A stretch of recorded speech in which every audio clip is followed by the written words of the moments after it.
Hello, brothers and sisters. I'm so excited for this fasting challenge, and I know that some of you are also looking forward to it.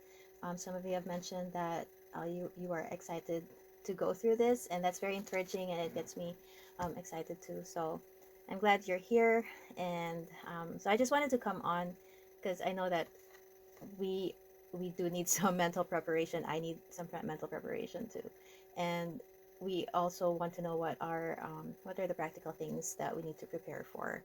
So I'm gonna go through that just real quick today. Um, but I will start off with some disclaimers because I'm pretty sure you know that I'm not a medical expert or professional. I am just passionate when it comes to physical health. So if you have any concerns regarding any of our fasting protocols, feel free to consult with your doctor as you feel necessary. And if you're not able to follow the length of the fasting that we're going to do, you're not obligated to, but you are still welcome to participate fully in our discussions and in the sessions and do what you are able to do. These are just guidelines. You're welcome to participate as you will, as you are able. And I'm sending a schedule with this audio. The schedule is just a guide. I'm not going to read through the schedule. You can look through it, but it has the estimate number of uh, hours for fasting, and it also has the like a suggested schedule for your eating window. And so just adjust it according to what works for you, and then just let me know if you have any questions. Um, so for the practical things, the biggest thing is electrolytes. The biggest challenge when people go through fasting is the feeling of like you feel weak, you feel dizzy, um, you feel hungry, but actually most of that hunger is usually thirst, and you just need to hydrate. So you really need to hydrate, and to hydrate, you don't just hydrate with water. You also need electrolytes, because if you all you drink is water, you actually wash out some of those electrolytes that you need, some of those nutrients in your body. So you need your electrolytes to keep the water in your body. And what the electrolytes that we need is sodium, potassium, and magnesium. And for me, what I do is I just put Himalayan pink salt in my water, and that takes care of the sodium. Uh, I what's recommended is usually like around a teaspoon in your whole day's supply of your water. I don't really measure mine. I just put like a few dashes of salt in my water whenever I drink. Um, Another thing is bone broth. You can use bone broth. I recommend if you do store bought bone broth, that you look at the ingredients and make sure that you recognize what's in it, and it should just only have good stuff in it. So bone broth or stock. It's like chicken stock, beef stock. That's also bone broth. Um, let's see what else. Electrolytes. When people hear electrolytes, they usually some people will think Gatorade or Pedialyte. I would say please don't use those because it has sugar in it, and taking sugar while you're fasting it just makes things harder. And I will talk through this more in detail next week, but I'm just giving like an overview so that we can prepare and make sure that we have what we need next week. Um, some drinks that we can have during the fast that will also help curb appetite is black coffee, and green tea. There's a lot of studies around green tea. When you're fasting, it really helps curb your appetite. Black coffee, some people are not able to take coffee when they're not eating, but for me, it has helped me. So if you can take black coffee, that helps too, but in moderation, of course. If you need sweeteners in your coffee, I recommend stevia or monk fruit and not anything else. Um, let's see. All right.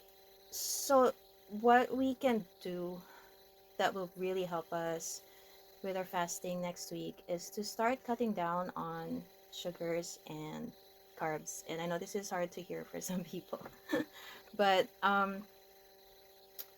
when our bodies are used to eating carbs and sugars, and we're used to eating like every 2 hours, every 3 hours or so, that's then our bodies get used to looking for it all the time, because our bodies burn what we eat first before what is stored. So so if we keep eating, then our bodies are they get used to, like, once the what we eat is already processed in our bodies, and it's or stored in our fats, then it starts looking again for food. Then our then it gets used to that, and when we stop eating for a while, then you'll feel all those hunger pangs, um, and then you'll be hungry. It'll be difficult. So if we get our bodies used to like healthier foods and less sugars, then it'll be easier for us to fast. So you don't have to go keto. You don't have to go all out, like eliminate all carbs, but whatever you can, like no candies, no pop, um, no processed foods like cookies, packaged cookies and stuff like that. If you could um, start eliminating those this week, it will really um, help us next week.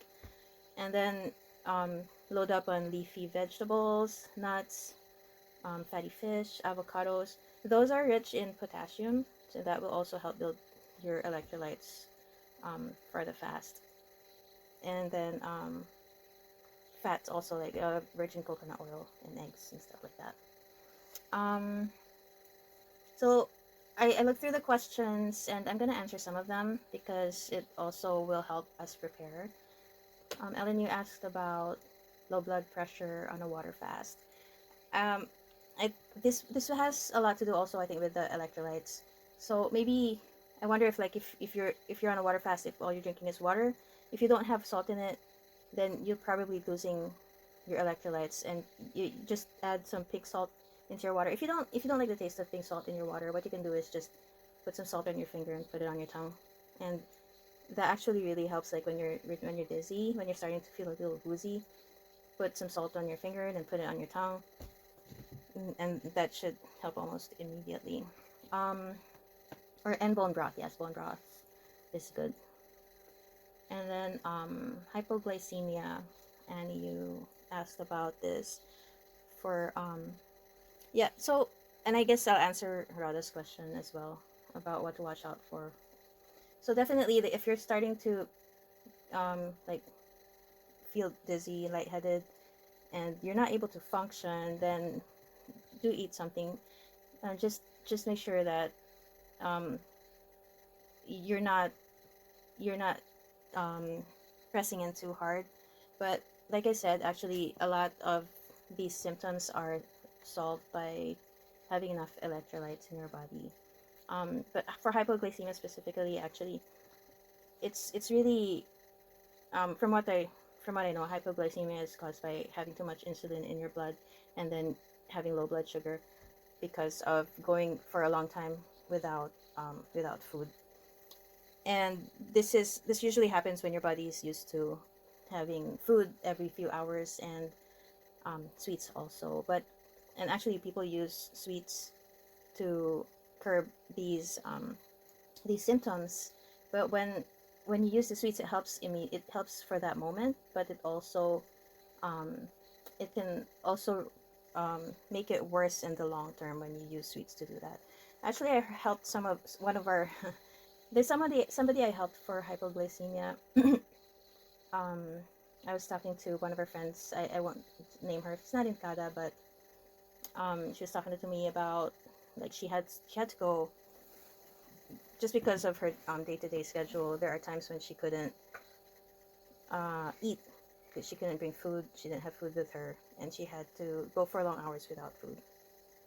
And she has to carry candies in her bag because just to curb all those symptoms from hypoglycemia. And I mentioned to her, try, like, before you um, go out, just try adding some virgin coconut oil into your food. And she chose to put it in her coffee. So she started doing that, like having virgin coconut oil in her coffee in the morning, and then she also adds to her food, I think, in the evenings. And she said it has helped a lot. She's able to go for longer hours without food now, without even using her candies in her bag. So I'd say load up on good fats. That should help with hypoglycemia symptoms. What else? Let's see, I think that's it for now. So I had on my list. Um, and I know I said I was gonna send this out Sunday. Technically, it's still Sunday evening, but really Monday morning. I apologize for that. I hope that helps. If there's anything that you still have questions for before we start, just put it out in the Viber chat. Thank you.